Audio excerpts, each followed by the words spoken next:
ڕێز داڕعتار نووسەر و سیاسەمەدار لە هەولێرەوە لەگەڵمانە بێت سەبارەت بە ناردنی نامەیەکی مێژووی بارزانی نەمر بۆ سەرۆکی فەڕەنسا کە کاکدارە خۆی بەدەستی خۆی ئەو نامەی نووسی و بارزانی نەمر داوای لێ کردووە. کاکدارا سوپاس بۆ ئامادەبوونی بەڕێستان بەخێبێن و ڕۆژێکی گونجاوە پێم خۆشەم گفتوگوۆیە بکەین. ئەو نامەی کە نووسیت چی تێدا نووسرا بوو و ناوەڕۆکەکەی چی بوو؟ ئەو نامەی کە من ئاگاداریم خۆی بەڕاستی لێرا هەڵەیەک هەیە، یەک جار کاغڵ نەنووسراوە بۆ دیگۆڵ، سێ جار کاغز نێراوە بۆ دیگۆڵ. وا بزانم ئەوەی من دووهەمە، چونکە ڕقەمی تاریخی کە لەسەرە لە تاریخەکەی فێبریوەری 1968 تۆ ئەوی کە لە 900 لە چی وەختێکان نووسراوە ئەوەی کە جەنابە باسە کرد؟ 67 بووە کاکدارە پێم وابێ. ئەمە 68 بەڵێ فێبریوەری 68. باشە دەتوانی بۆم بخوێنیت پاش ئەوەش کە نامەیەکی تر نێردرا. باش چۆن؟ دەتوانی بۆم بخوێنیتەوە چیتیان نووسراوە، ناوڕۆکی نامەکە چییە؟ کاوکە ئێستا پێ دەڵێم ئەوەی کە ئەم کاغەزەی کە من ناردومە لە 68 لە فێبریوەری مانگی شوبات نێردراوە بۆ من خۆم لەبەر ئەوەی لە لەندەن ژیام، ئەو وەختە من لە 61 و لە لەندەنە ژیام، ئاگاداری هەموو تەسەڕوفات و هەموو شتێکی قیادەی کوردی نەبووم. من نوێنەری خاصی مەلا مستەفا بووم، لە دوای کردم بە نوێنەری شۆڕش لە ئەوروپا، لە پاش لا چوونی عسمە شەریف من بوومە نوێنەر، بەڵام چونکە دوور بووم و تەلەبە بووم ێشتا نەمەتوانی بە تەواوەتی لە هەموو شتێکی شۆڕش ئاگادار بم. ئەوەی من ئاگدار بووم جارێکان بە سەردان هاتبوومەوە بۆ کوردستان، مەرحوم جەنابی مەلا مستەفا قائیدی شۆڕش بانگی کردم وتی من ئەمەوێت کاغزێک بنێرین بۆ دیگۆڵ، وتی زۆرمان لا مەطلبە لەگەڵ فەرەنسیەکان، چونکە ئەبیستین فەرەنسیەکان زۆر ڕەفیقمان هەیە لەوێ لە سەحوفی و لە مەسئولینی گەورە و لەوانە زۆر ڕەفیق و دۆستمان هەیە، حەزەکەم نامەیەکی تایبەتی بنوێرم بۆ جەنەرال دیگۆڵ. بەوا کە ئەزانم ئەو کاغزەی من فەرقی هەیە لەگەڵ کاغزەکە کە تۆ باسیەکەی، کاغزەکەەوە تا من نەشرم کردووە لاهین لە مجلەی کوردستانە کە من ڕئیس تەحریری بووم ساڵی 1900 خۆم هەر لە 1967 بوومە نوێنەر و عضو بووم لە هەیئەی عولیای کۆمەڵی خوێندکارانی کورد لە ئەوروپا. ڕئیس تەحریری مجلەی کوردستان بووم کە مجلەی هین بوو، مجلەی کۆمەڵی لەسەر حاڵی کۆمەڵی خوێندکارانی کورد بوو لە ئەوروپا. اینجا ئەم مجلەیە ئەوەی من کردەرم کردووە، مەرحوم کەمال مەزهەر بە تەفسیل لەسەری نووسیەوە لە کتێبی تاریخی کورد و کوردستانە و ڕەسمی مجلەکە و مەقالەکەی مەلا مستەفا هەموو نەشر کردووە. من بە چیا ئەزانم، چونکە تەقریرێکم دی لە لایبرەری کۆنگرێسی ئەمریکیەوە کەوا ئەو مجلەی من لەگەڵ کتێبێکی کەمال مەزهەر لەگەڵ کتێبێکی من لەو هینە هەیە، لەو لایبرەری هەیە. زۆرم لا مهم بوو، چونکە زۆر بە زەحمەت ئەتوانی کتێبێکی خۆت بنێری و ئەو یەکسەر بینووسن. ئەوان ئێمەیان نەئەناسی، نازەم چۆنیان پیا کردبوو، بەڵام ئەوانە لە لایبرەری هەیە، لایبرەری کۆنگرێس. کاغزەکەی مەلا مستەفا ئەگەر بۆ بخوێنمەوە زۆر دوور بڵێ فەرموو پێم خۆشە بخوێنیتەوە. کاکە ئەزانی من حەزمە کرد جەنابە هەر لێرە بووی تا یەکسەر ئەو شتانە بە چای خۆت بدیایە بۆ ئەوی بزانین چی بکەین باشە. من چونکە نازانم بە تەریقە چییە. ئێستا لێرە تایەتی بارزانی ڕایست و دیگۆڵ بە ڕاستی مەلا مستەفاوە ئەوە ئەی بینیت لە دۆکیومنتی مجلەکەی خۆمان بڵاوم کردوێتەوە، بەڵام من ئەو وەختە نەمەزانی کە ئەم ئەهەمیەتم کاغەزم ئەزانی کە زۆر مهمە مەلا مستەفا بنووسێ بۆ دیگۆڵ، بەڵام نەمەزانی بە نیسبەت نەشاتاتی ئێمە و نەشاتاتی کورد و دیعایە بۆ کورد زۆر مهم بوو. ئەم یعنی زیاتر مهمتر بوو لەوەی کە من تەسەوڕمە کرد. کاغەزەکەی دایە دەست من بردمە پاشەوە وتی ئەمە ئەم کاغەزە خۆت بیبە بۆ دیگۆڵ. کاکدارە ئەمە تا چەند دنیابینینی بارزانی نەمر پیشانەدا لەو کاتەدا کە ئەو نامەی بۆ دیگۆڵ نووسی؟ چۆن؟ ئەمە تا چەند ینی دنیابینینی بارزانی نەمر پیشانەدا لەو کاتەدا کە ئەم نامەی بۆ دیگۆڵ نووسی لەو بارودۆخە نێودوڵەتی ئەو کاتە هەبوو؟ وەڵاهی بە کاغەزەکەی من کە بە کوردی پێوتم، من خۆم کردومە بە ئینگلیزی، بۆ دیگۆڵە نووسێ ئەڵێ جەنابی دیگۆڵ تۆ وەکو قائیدێکی مەشهوری ئەوروپا بە تایبەتی فەرەنسا تەحریری فەرەنساس کردو حتا تەحریری مستعمەرەکانی فەرەنساس کردووە ئێمە وەلەو ئەو جملەی بزەبتیان نیە بەڵام قسەکەی واگەێنێ هەر فەرەنسا بە تەنها نا تەحریر بووە لەجێر دەستی تۆ بەدەستی تۆ زۆر مهتەمی یەک سوالم هەیە حەزەکەم لێت بکەم لە وەختێکا کە تەیارەی نازیەکانە هاتن وڵاتەکان وێرانە کرد لە فەرەنسا دێیانە سووتان و ماڵی خەڵکان وێرانە کرد و ژن و مناڵ و گەورەیان ئەکوشت بەو بۆمبە بارانەی خۆیان تۆ شعوری چۆن بوو ئەگەر منیش پێ بڵێم منی عینی شعورم هەیە کە نازیەکانی بەغا یان دێکانی کوردستان وێرانەکەن ژن و مناڵی کوورد دەکوژن و هەرچی نەشێ دەستیان بگاتە هەر شتێک ئەی سووتێن و ئەی بڕن لەبەر ئەوە حەزەکەم ڕێی جەناب بزانم اینجا من ئەو جوابم وەرنەگرتوێتەوە لە دیگۆڵ چونکە ئەو کاغەزەی کە من بردم بۆ دیگۆڵ یان بە کامەران بەدرخان وەکو مامانوا بوو ئەو نوێنەری من بوو ئەو لە تایەتی کووا ئەو نەسرێن بەرێ نەسرەکەی کە ئێستا دامیتێ ئەم لەم نەسرا هەیە ئەگەر سەیری بکەی ئەبەیدا لە کامێرەکە نزیکی بخەرەوە پیشانی بدا کە ئەو وەختە کامەران بەدرخان نوێنەری ئێمە بوو لە فەرەنسا منیش نوێنەری کورد بووم لە لەندەن هەموو لەم دۆکیومنتا هەیە لەم مجلە ئەم دیفێنس لێسا باسی سۆریا و داکانەکە کە وەختی خۆی پێش 11 ئازار بدووە بە 2 ساڵ هجوومێکی زۆر گەورەیان کرد بەڵام ئەو مەجزەرەی کە لە داکان کردیان بوو بە سمعەیەکی عالمی پیان کرد چونکە خەڵق تەسەوورێکە 3-4 سەبەب هەبوو بۆ ئەوەی سەدام چۆک دابا و بێ لەگەڵ کووردا ڕێبکەوێ یەکی لەوانە ئەمە بوو اینجا ئەم حەزەکەم وەختێک کە بە تەفسیل من نەشرەکەت بۆ پیشان بدەم لەم نەشرە مەجموعەیەک ژن و مناڵ پەیام بردبووە ئەشکەوتێک لە سۆریا و داکا لەو منتیقەیە 7 کەس بوون 67 سووتان لەناو ئەشکەوتەکان سووتان سیانیان بە بریناری دەرچوون ڕسمی ئەو 3 کەسەمان هەیە ئەوەتە ئەوانە بێ بیبینی خۆت ناوی هەموو ئەو کەسانی کە سووتان لەوێ هەموو لە لێرا هەیە ئەوانە مهمە چۆن پیشانێ ئەو مناڵە ئەبینی بەڵێ باشە کاک ئەمانە و نامەکەی باشە ئەمانە و نامەکەی بارزانی نەمر تا چەنە کاریگەری لەسەر فەڕەنسا و جیهان بەگشتی دروست کرد ئەو هەڵوێستانی فەڕەنسا و پەیوەندیەکانی فەڕەنسا و هەرێمی کوردستان یاخود پەیوەندیەکانی فەڕەنسا و کوردی لەو کاتەدا خستە قۆناغێکی نوێەوە و خستە قۆناغێکی جیاوازەوە با جوابێکی زۆر سەریحت بدەمەوە من زۆر دوعای ئەومە کرد ئەم بیرت نەچێ ئەو سوالەم لێ بکەی چونکە من پێ دەڵێم کاریگەریەکەی ئەمەندە زۆر بوو بەڵام خەڵق نێزانی ئێمە ئەو وەسایلی دیعایە و تەلەڤیزیۆن و جەرائید جەریدەمان هەبوو بەڵام کاوادیرمان نەبوو ئەجینان لە پاش ئەوەوە مەجموعەیەکی زۆر سحوفی زۆر مهم لە فەرەنساوە هاتن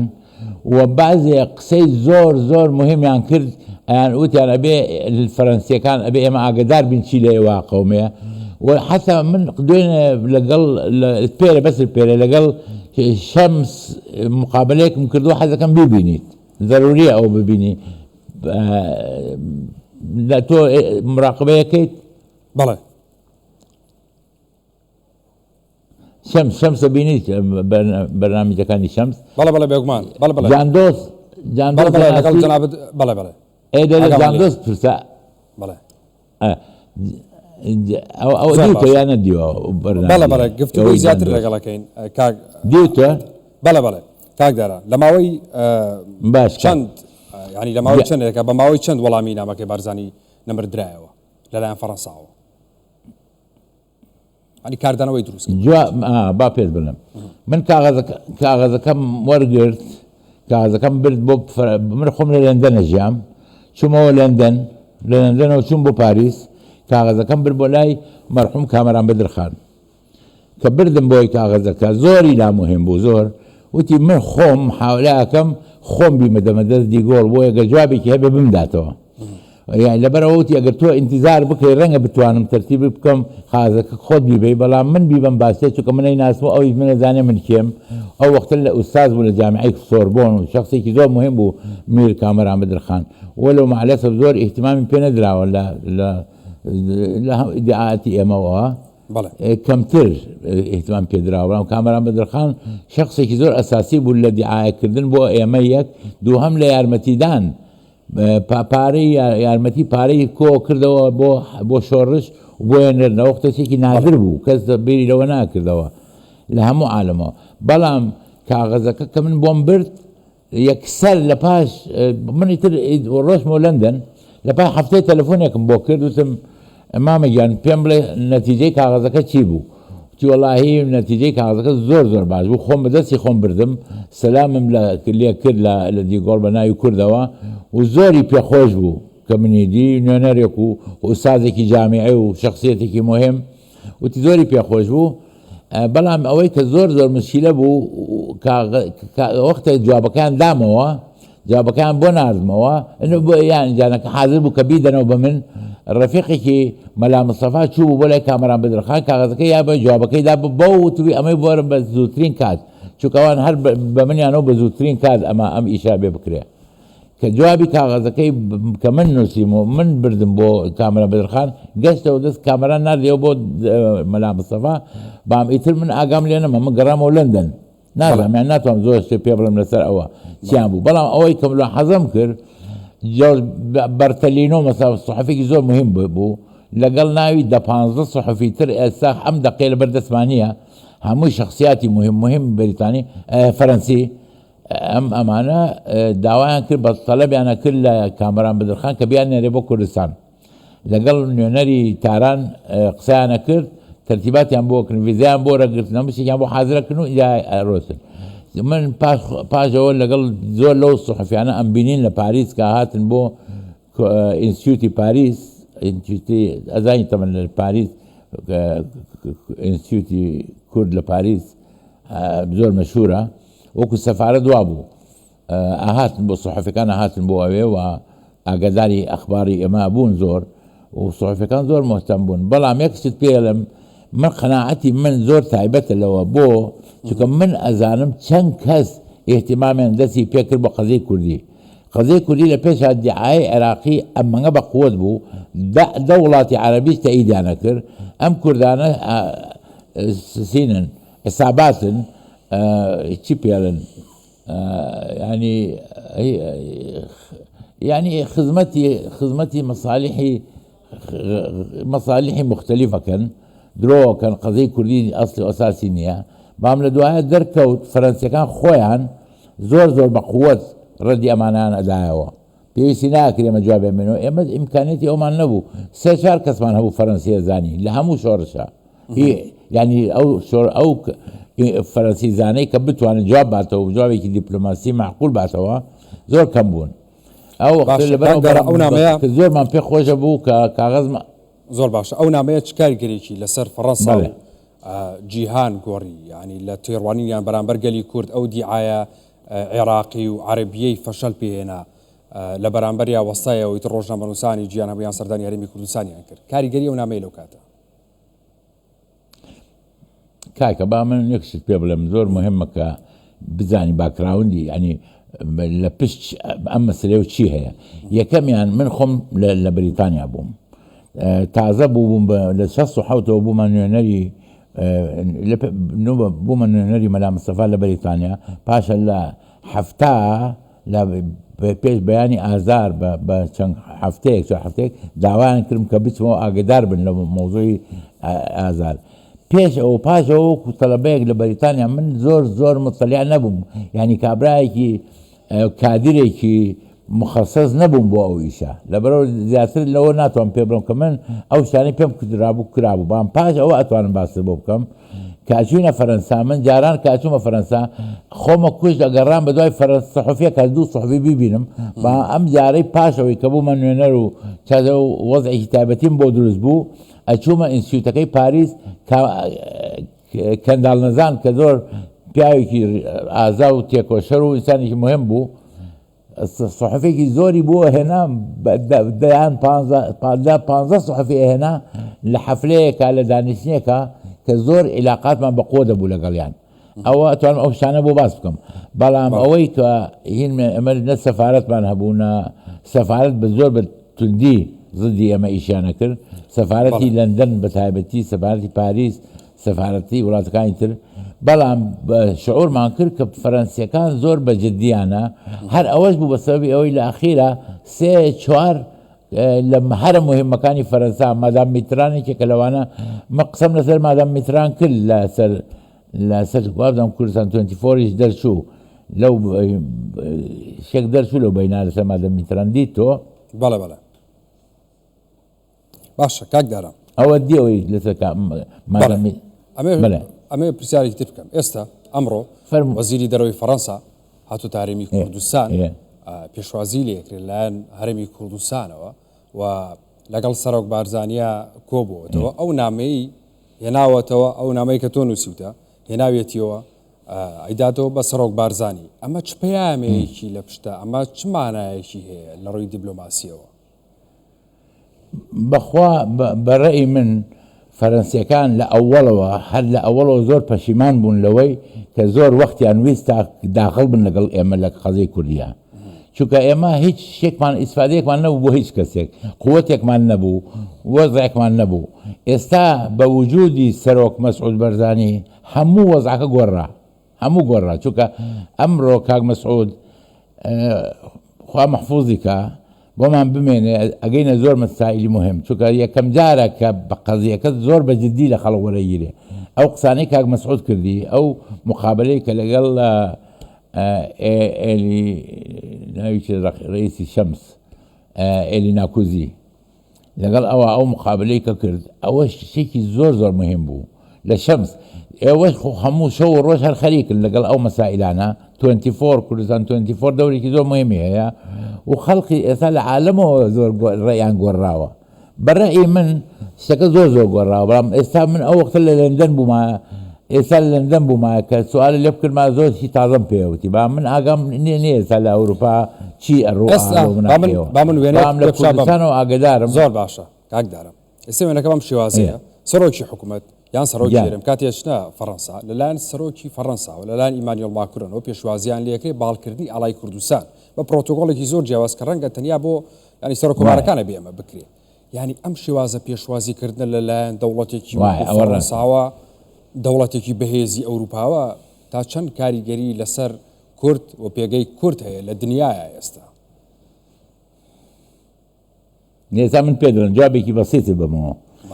ئەو زمانەی کە ئێمە ئیشمانە کرد هەزارێکی ئەوەمان بۆ نەکراوە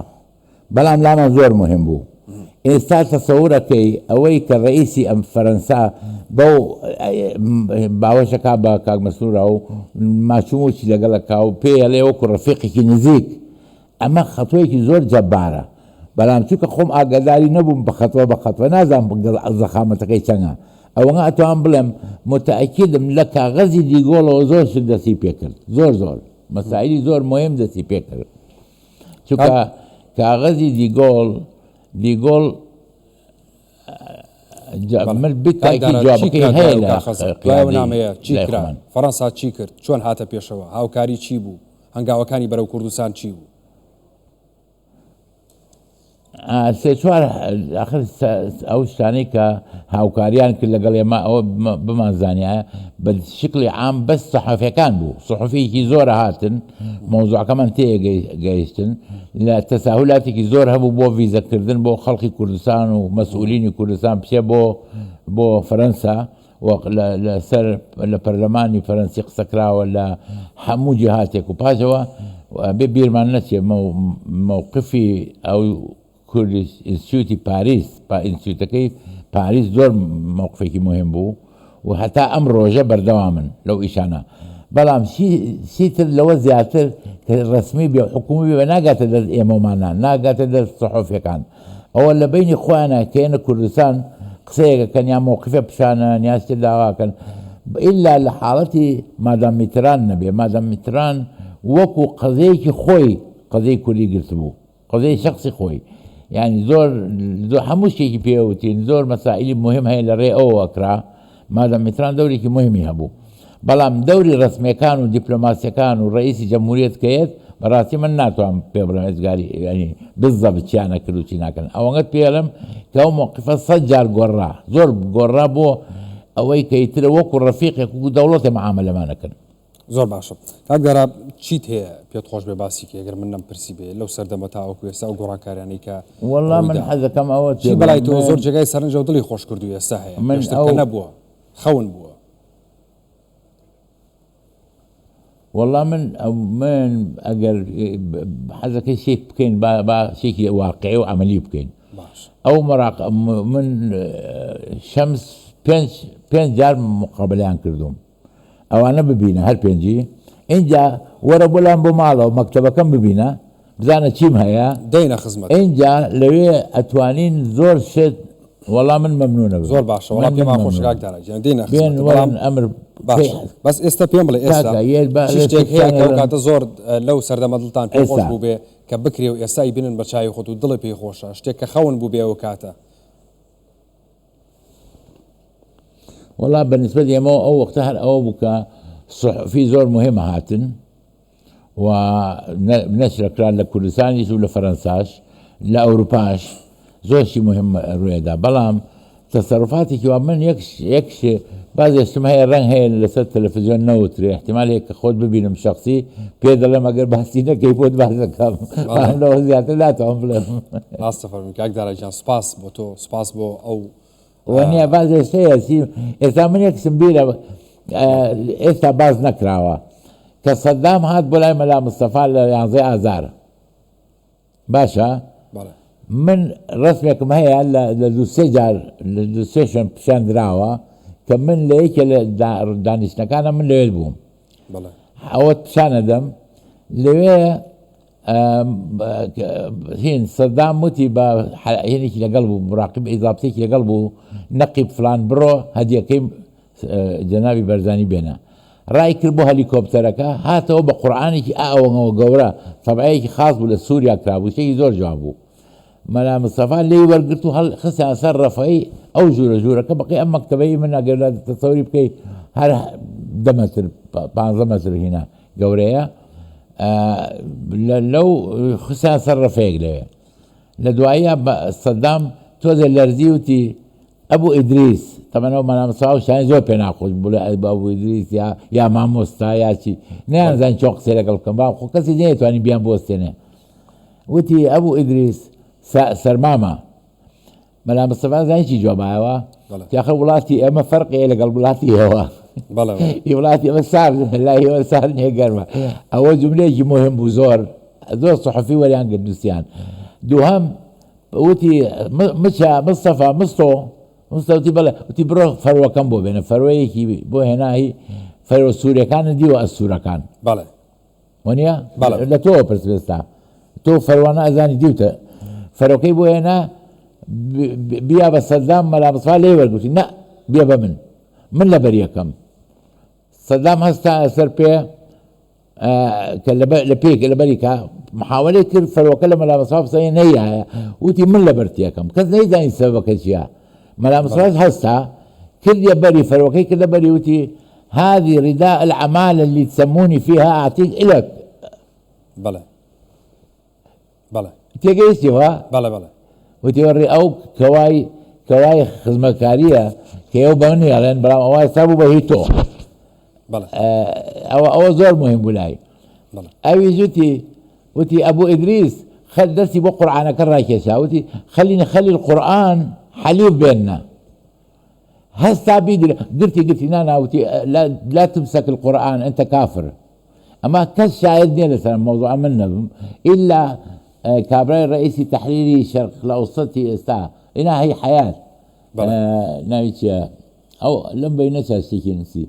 او نسيتي لكتابك يا باسي او يكا هر او نقطه اخير قوتي تو كافري تو وايد قلتي لا انا مؤمن ومدين وما اي ترى لو سان بعد زكتم هيا حسبك يبوز تو ام بو زور باش روجك ان شاء الله تايبس سرداني برای سكن و چاپيكوتي شي بورد و جوان انجامرين لەگەڵ بەڕێستانە مادومان کردی بەڕێز دارا عەتا دەبا من شێ بکەم بۆی با من شێ پێشدەستی بکەم باش کاکە من ئەوە مزەکەراتەکەمە باشە بەڵێ ئەمە کتێبی خۆتە ئەمەش ئەو کتێبانەیە ئەمە من حەو کتێب نووسیوە تا ئێستا بەڵێ 6 کتێبوو ئەو مجلەیەش کەمال مەزهەر لە کتابی تاریخی کورد و کوردستانە نەشی کردو ئەڵێ ئەمە مهمترین نووسینە بە زمانی ئینگلیزی لەسەر قەزەی کورد تۆفیق بابی تیان نووسیوە لۆرد کلبراکن تیان نووسیوە ئەدمۆنسی مەشهور تیان نووسیوە ڕێفرەنسی مهم کردووە چەند وەخت ئیشم لەسەر کردووە من ڕئیس تەحریرەکەی بووم بە تەنها شخصی وحید بووم هەمووی تایە تاریخ کەسی تایە ئەو مجلەیە لە دوایە ئەدەمێ چووکە تەبعیەکەمەوە نسخەیەک لەم مجللی دیفەنسە ئەدەمێ کە هەمووی بە عەرەبی و بە ئینگلیزی تایەتی ئەوەتە ئەمە ڕسمی ئەو مناڵەی تایە کە لە 70 کەس ئەو مناڵە بەس یەک مناڵ دەرچوو ئەوە ڕسمەکەیەتی تخوا نزیک کەرو لە کامێرەکە بە باشی ببینێ بەڵێ ئەیبینیت بەڵێ بەڵێ باشەی بینین باشێ بین دەڕا ڕسمی کەشی بشیان بم هەرلەوە ئەمەش ڕسمی هەموو ئەو کەسانیان کە لەوێ سوتاون بەڵێ ئەیبینی بەڵێ بەڵێ بێگومان ئەمە نسخەتان بووە کەمەتان دەمێ نسخەمەتان بووەکەم ئەوەش بەیانی خەریەی داکان لە پارتی دموکراتی کوردستان لوژنەی محەلی شێخان خەریەی داکان بە تاریخی 1969 بەڵێ کاکە اینجا ئەهەمیەتی ئەم شتە چییە ئەوەیە کە پاش ئەمە حکوومەتی عێراق ئیتیسالیان کرد لە ڕێگەی عەزیز شەریفەوە وابزانم وتیان وەفد دەگەنێرین ئەمانەوەی ڕێ بکەین لەگەڵ کورد بوو بە سەبەبی ئەوەی 11 ئازار بەڕێی من 11 ئازار شی زۆر چاکیتایە و خراپەکەی ئەوەیە کە زۆر ئیسرارمان کرد وەختی خۆی لەسەر ئەوەی کە ئەبێ هینێک هەبێ ئەبێ حەکیمێک ئەبێ جهتێکی ئەجنەبی شاهید بێ لەسەر ئەمە وەکو ئەو قەزەی کە پێرە بەس پێرە ڕوویدا لە کوردستانی سووریا لە کوردستانی ڕۆژاوا داوایان کردیان ئەبێ حەکەممان هەبێ لەگەڵ لە بینمانە فەرەنسا و ئەمریکا و وڵاتێکی سێم نازام کێیە ئیتیفاقیان کرد کە بن بە شاهید لەسەر ئەو سێ ڕۆژ لەمەوە پێش ئاگەر لەوە هەیە بەڵێ ئەمریکا و فەرەنسا و هەرێمی کوردستان گارانتۆر ناوێ بەڵێ هەموو گارانتۆرەکە مهمە گارانتیان ئەڵە گارانتەکەین گارانتۆرانی چی ینی زەمان دەین کە ئەم تەنفیزی ئەم ئیتفاقی ئەکرێ و ناگۆڕ باسی ئەوەشی بۆەکەم بە تەفسیل زۆر باش ڕەفیقێکی من چوو بۆ لای مەزلوم عەبدی بەڵێ بەڵێ چی سەیرە پێڵم لە دوایە زۆر باشە ئیتر وا بدەم بۆ ئەمڕۆ کافیەوە بۆ ئەمڕۆ کافیە و کاتمان زۆر نییە بەڵام دێنێ لای بەڕێسان گفتوگویەکی چڕ و پڕ بەرهەمدارەکەی چونکە ئەزمموی تۆ پڕ لە بەرهەمی مێژوویە بەڕێز دارا عەتار نووسەر و سیاسەتمەدار لە هەولێرەوە لەگەڵمان بووی سوپاس بۆ تۆ منیش محەممەد کەماڵم پێ بابێ ناوی من باشێکی پێ بڵێم بەڵێ جناب محەممەد کەمال بەڵێ محەممەد بەڵێ بەڵێ محەممەد کەمال بەڵێ بەڵێ بەڵێ نا وا دوت بەڵێ بەڵێ سەرچاوم کاک محەممەد زۆرم پێخۆشەکە من خەبەریش کە دەمێ زۆرم لا مهمە باشە جوابم بۆ کاک مەسعود ناردوتم جەنابی سەرۆک من مەکتەبەیەکی زۆر گەورەم هەیە بەڵام سێقەم بە هیچ کەسێک نییە لێم وەربگرێ و بیبا بۆ ینی بێ بۆ ئەو بێ بە ساحێبی چونکە شی زۆر غەریبم هەیە چی مهم بەڵام من هەدیەکەم بە ڕۆحیانەتی مەلا مستەفا ئێوە لای کێی دانێن ئێوە مەسوولن حەقم نییە بەسەرەوە بەڵێ زۆری پێخۆش بوو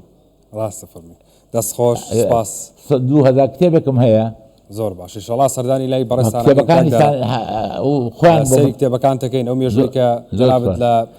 ماوەی تەمەنی خۆت لە شۆڕشتی کوردی تاوەکو ئێستا تۆمار کردو هەمووی بەچای خۆمانە بینین مە شارازیە بۆ ئێمە بۆ داهاتووی ئێمە بۆ کورد کەسێکی شۆڕژگەڕی و بەڕێستان کە لەو سەردەمەوە تاوەکو ئێستا ینی خەیاڵ و فکر و ئیش و هەموو کاتێکی بۆ کوردبوون و 52 ساڵە بەس ئارشیفی سپاس بۆ بەڕێستان کاک دارا سپاس بۆ دەرا عەتار نووسەر و سیاسەتمەدار کە لە هەولێرەوە لەگەڵ ماوی سپاس بامەدە زۆر سپاس.